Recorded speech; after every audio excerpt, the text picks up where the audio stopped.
Welcome to another episode of the Reboot Chronicles, a no-holds-barred forum with global leaders, authors, entrepreneurs, and CEOs about how organizations stay focused on growth and innovation in unprecedented times.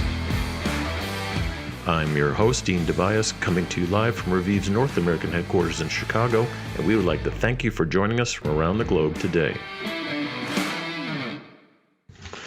Welcome, everybody. Got a great guest today. She's a retail maven, a global brand creator who's just a good friend of the program, Millie Kendall, who's the CEO of the British Beauty Council. Welcome, Millie. Thank you for having me. Thanks for coming. Lovely day. Yes, yes. Times. So you're in the UK. I am in Colorado, which is not a country, but it's beautiful out here too. Thought we'd start with some data as usual. Not a lot for those of you that are on the podcast, just one slide today. And essentially it talks about the Revive Health and Beauty Index. So one of the things we're seeing, if we want to switch to that slide there, is both in our data at Revive is consumer engagement is up with online apps over 200% to be conservative. And the interest in selfie skincare analysis with your own phone on your PC has gone up, as well as the interest of consumers to have recommendations given to them and the ability to actually get those into your shopping cart quickly and actually buy them. So all those indexes are up.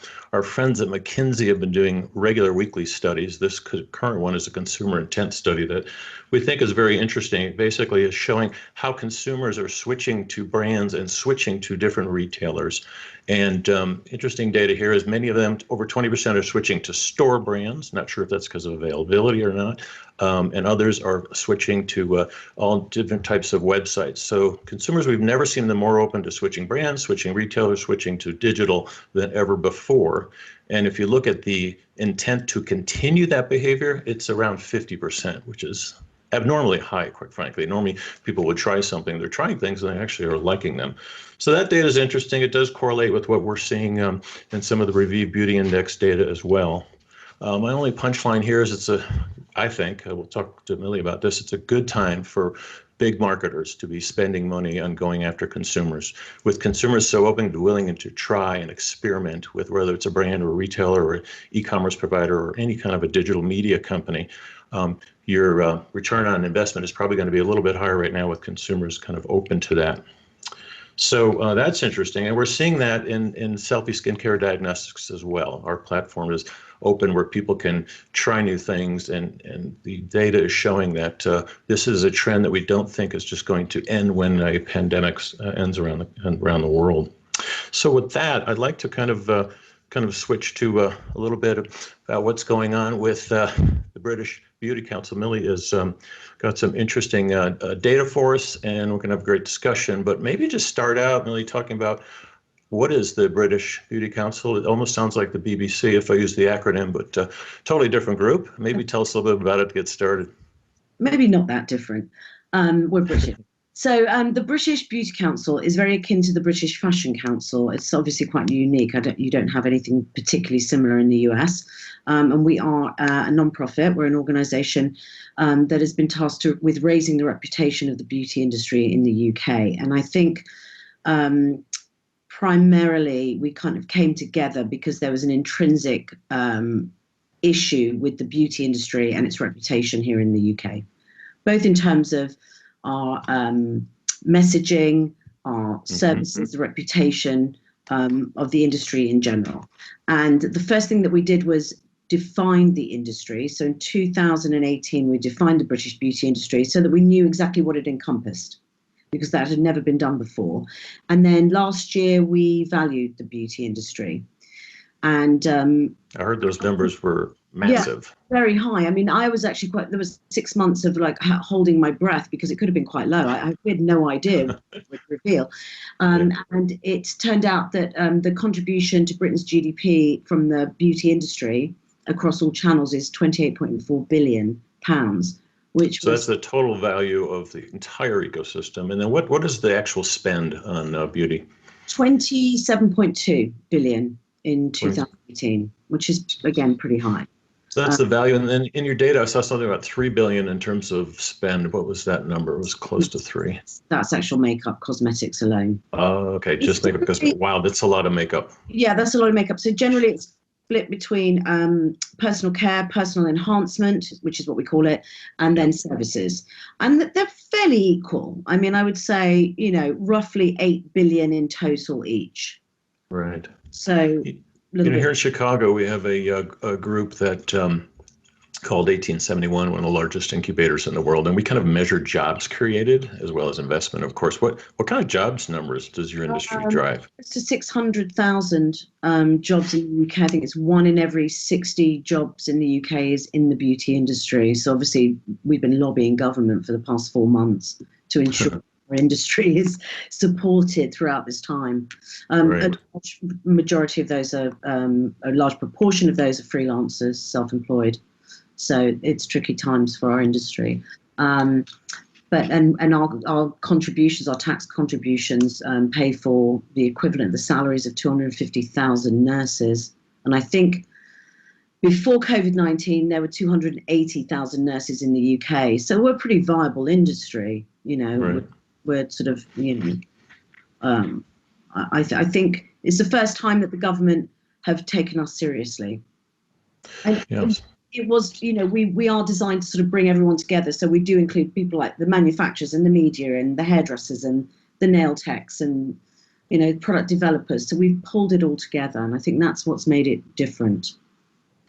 And what can other countries, regions around the world listening and learn from? Many of them don't have beauty councils. There's similar kind of groups, that industry associations and stuff. But what have you learned in the last couple of years? We're a startup, and anything you can apply elsewhere. I think it's very important. So when we set ourselves up, there are plenty of industry bodies. We're not sort of, we didn't go to sort of like sit alongside them or butt up against them. But one of the things that I was very keen to do was to have a consumer-facing industry organization. And I think that if you look at the success of brands over the past 4 years, maybe 5 years, it's those that read the temperature of the consumer that succeed. It's the Glossiers, it's the brands that use the consumer to create the tempo of the brand equity and the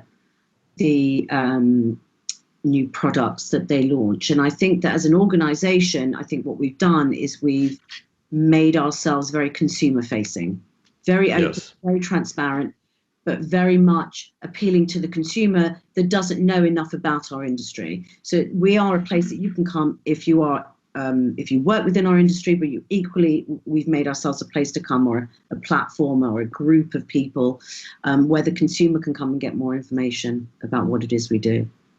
And the beauty and cosmetics brands are also members? Yes.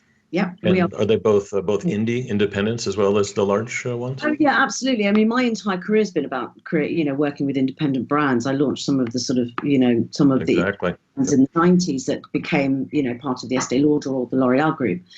So I'm a big fan of those. So I have my private business where I do marketing and PR for those brands. So yes, they can. Membership is free, and we rely on patronage to sort of keep the non-profit churning. So that's nice. That's unique. Yeah. So let's just talk about the indie brands. Quite frankly, in any industry, there are always these startup brands, but we're focused on health and beauty, and right now, what can they do kind of into this pandemic and then coming out of it? We've been talking on the show a little bit. There will be a life after it, so life will get back to normal. But what do you see are good opportunities for indie brands, who are kind of struggling to get out there? Because your members are marketing globally. It's not just a UK footprint. Yeah, no, of course. I think that, there's a number of things. So indie brands, I think, are in a really interesting position because they have a very large voice at the moment. They are known to the consumer, and the consumer is driven by purpose, efficacy. They want to hear from a founder. And so there's an immediate contact that an indie brand can have with a consumer that the big FMCGs struggle with. So I think it's important to know what you have, what arsenal you have, what your assets are. Obviously, there are marketing costs to putting your brand out on social media, but there are also benefits to being able to market via digital media in terms of, especially when you're a founder, because you can really market with your own voice. And I think you can really sort of speak directly to your consumers. And you see a lot of that. I mean, a lot of brands like Bobby and others, they started out that way. They were just tiny little companies, but they leveraged her name and her brand, and the next thing I know, they're being acquired. When I launched Shu Uemura, I launched Aveda, I worked with Tweezerman. We had no internet. We had to market without the internet. That was so difficult. It was all about word of mouth, and we did it before we had this amazing, platform that reached, the darkest corners of the smallest countries. So there is a massive, massive opportunity. And I do think that those brands that do have the efficacy and the sort of depth of concept are the ones that rise. They're the cream that rise to the top. That's a very British thing, because our milk used to have cream on it. I know. I remember. I used to live over there. I love the milk. Love the milk deliveries. It's a kind of a good analogy. That personalization of the indie brands, and unfortunately, it's not always followed by the budget. No, but I think that because those indie brands, because you start small, you're not chopping massive budgets, so your path isn't changing as much as some of the larger brands who've had to say, wow, we have to chop that, we have to furlough our staff, we have to chop those budgets. So you're not having to change as much as some of the larger brands are. So there's a real opportunity to sort of claw your way through what is essentially a very noisy market. So I think there's a lot of opportunity. I think, the rise in self-grooming, I mean, we're all having to look at, home waxing. There's a rise in facial devices, body devices, huge uplift in eyebrow tinting and such things, home hair coloring. So I think for a lot of brands, we're obviously seeing an increase in e-commerce. So for a lot of brands, it's a real opportunity for them to sort of enter into the market with some vigor. Yeah, I'm just looking at the chat window here. So one of the questions is from an indie brand. It's like, you just touched on it. How do you actually punch through all that digital noise out there? So a lot of the advice about, hey, the data shows that they are more willing and open right now. Well, guess what? Everyone is hammering them with messages right now. Even the largest corporations in the world are talking about how personal they are with them. And personalization is a huge trend going on. But they're kind of pushing on your question. Any other tips about how to punch through the noise? I think the thing is that you have to have a voice that people want to listen to. It's no good sort of, don't copy somebody else's format. That's a given. I think that you have to have something very unique and very different. You have to know who your market, you have to know your community. And I said this once before, that generally speaking, when you create a brand or you develop something, there's something personal about it. There's something in it for you. You've poured your heart and soul into that brand. There will be like-minded people, and generally you'll know those people. So you have to kind of start with what's close to you and hope that builds. So it's like anything. If I create a brand, it's almost a mirror image of who I am and what I like. And I've pulled on friends and family to give me input into the development of that product. So that product then is my immediate market. It are my immediate friends and family, the people around me. I mean, that's what being a maven is, isn't it? So the Paul Revere thing, it's sort of, shouting from your bedroom window, hey, look, isn't my product wonderful? And I think that don't go too far away from home at that point. You want to really reach out to like-minded people, and then those people will do the sort of heavy lifting for you. They will then spread the word. It really is about word of mouth. But I think you have to have a very clear purpose and a very clear message, and have depth of concept. It's no good you thinking, there's an idea I've seen on the internet. Let me copy that, and it has to have. There is a lot of that going on. Just keep trying things and see what sticks in different countries. Another question similar to that: should I focus Sounds like a brand that's got a few million already of customers, but should I focus globally or be more, regional in the messaging? So you just said stay close to home if you're an early indie type of brand. Yeah, I do think that you have to act local. I think that there's a certain when I launched Shu Uemura and Aveda, and they were Yeah. I knew both the founders. I had to sort of almost translate the messaging for the local market. Now I do think that you have to think on a global platform, but think globally, and it's an old saying, but act local. But I do think it's very important to communicate with the local market. They do have varying differences, so I think that's incredibly important. Yeah, but you're kind of a rebel personality, similar to myself and others. So that's not always some skill they can pick up. So obviously, getting some help along the way might be good. That's true, but there are a lot of people that you can call on for help. I mean, Or just be yourself. Maybe not be a rebel. I don't know. yeah, I mean, I think that there's something to be said about that. We ran a competition last year called the Next British Beauty Brand. We had 180 applicants overnight, literally overnight, and Sounds like a TV show. yeah, it was great. I mean, we are going to sort of video it this year. And the 4 finalists were very compelling. They had very compelling stories. One was a brand called By Sarah London, and the 2 sisters had developed this product because one of them had had a rare form of leukemia. And there was, and the products were created so that her sister could massage her, into health, back to health. And the story was real, and it compelled me. I still buy it today. And I would spend my money on that brand because the story, I didn't have a direct connection, but I had a connection with them. They were real, their story was beautiful, and I really felt connected to them in a way.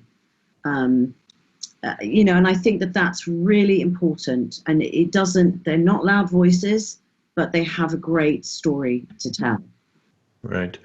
Let's talk about personalization. What are your thoughts on the personalization trend, both in making custom products as well as doing diagnostics, so at least you buy the right products, which is kind of how I define it. Yeah, so this might be quite controversial because I did launch actually a custom personalized hair care product about 4 or 5 years ago with a guy called Will King from King of Shaves.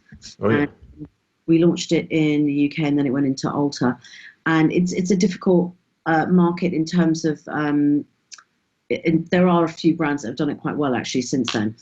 We found it quite tricky at the time, but I do believe as a woman I wake up every day and I don't do the same. Don't have the same regime every day. So I think personalization is in our DNA really.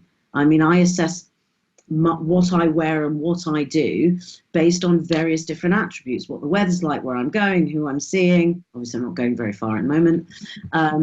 And, I don't wear the same clothes every day. And so I don't think you should have the same skincare routine or wear the same makeup every day. So I think personalization is part of who we are. And so I think it is very important. I mean, it would be great if I woke up and something told me, hey, look, the weather's like this, you should actually use that skincare product. I mean, that to me is, that would make my life a lot easier. But I think we self-diagnose anyway. We do that with medicines, we do that with our health, and I do think we do that to some degree with our beauty.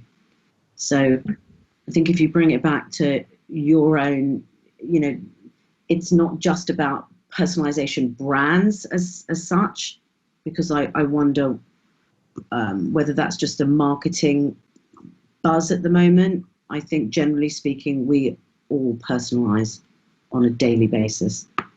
Yes, making custom products is a very different business model. Yeah, with tools like Ruby, being able to take a selfie that actually figures out where you are, what the humidity index is, and you can even put in some of your own preferences. At least sometimes it seems like it helps you purchase products, but we've never really looked into, well, yes, but also just using them every day when you wake up. What's getting another opinion from someone beside your spouse might be useful. Yeah. That's interesting. I've got a client and a very good friend of mine. She's a makeup artist in the States called Gillian Dempsey, and she's just launched an app called Fife, she's a very well-known makeup artist, and her app is all about personalization. And you take a selfie, you send it to her, and she makes you over and then sends you pretty much a shopping list. And she's just launched it literally within the past 2 weeks, I think. And she's seen a massive amount of traffic. Yeah, that sounds interesting. I'll put that in the summary of the podcast. Yeah, yeah, it's interesting. A couple of questions about switching to your opinions on large retailers, not just in the UK, and what's going to happen there, and as well as some of the big brands over the next year. I think the large retailers have been hanging on by their fingernails for a long, long time. I think I was saying to you a while back in the 90s, I went to a summit, I think it was WWD Beauty Summit, and there was a talk of how the department stores were struggling. So I think that's quite tricky. They've got quite a tricky time ahead of them. I think a lot of that for me is down to the blogosphere has kind of taken over where the retail consultants used to stand in. So you used to go and talk to somebody in a store and say, look, my skin is like this, my hair is like this, what color lipstick I should wear. And now you can, look at Caroline Hiron's Instagram feed and know exactly what skincare products are, worth spending your money on, or look at Sam Chapman and look at the latest makeup products. So I think that we've sort of switched focus. And so I think that the department store brands had a very brand dominant approach to selling, and they didn't adapt quick enough to the woman to woman approach that the blogosphere kind of, in the social media, digital media, they gave us. We could watch what essentially was the girl next door doing her makeup. There was no threat. It didn't feel like we had to buy anything, but we got great advice. And because I think department store brands didn't adapt quick enough, I think they lost the customer.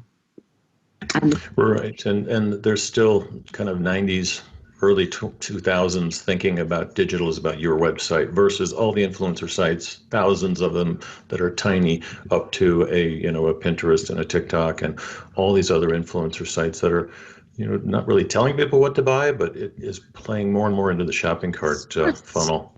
The other day about to do with skim links. There's been a real increase in skim links, which obviously is the affiliate program for. I'm trying to find it.